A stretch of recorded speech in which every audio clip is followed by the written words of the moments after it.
सितारा स्टूडियो 0 माइल भागलपुर।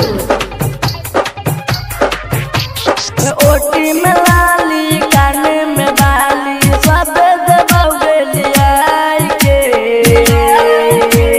अरे जा जा। ओटी में लाली काने में बाली सब दबौलिया के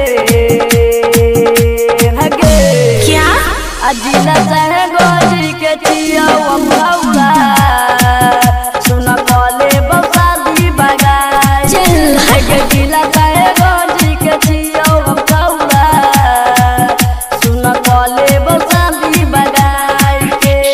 अरे ये सब क्या है? हगे जिला सह गोरी के चिया मिक्स बाय डीजे कंचन दास सुन बोले बसादी बगाई के। यहाँ सो लगन में शादी कौन छौड़ से टगे पर छियो तोरा से हमारी कवेस्ट गे। अच्छा हमारी कवेस्ट गे यहाँ सो लगन में शादी कौन छौड़ से टगे अच्छा पर छियो तोरा से हमारी कवेस्ट गे। शॉपिंग करई बहु पायल दिलाई बहु सब देबौ चोरियान के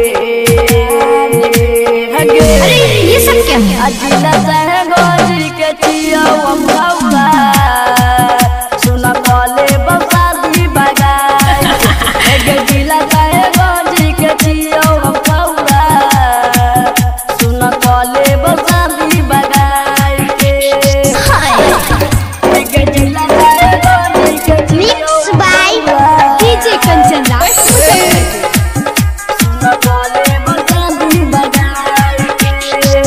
राइटो रवि मनियन मिलतौ जटा सगे मंगिया सजाई देतौ दूल्हा विकास गे। अच्छा दूल्हा विकास गे राइटो रवि मनियन मिलतौ जटा सगे अच्छा मंगिया सजाई देतौ दूल्हा विकास गे। अर्जुन डीजे पीछा जे पड़ल रहतौ गया जी पटाई के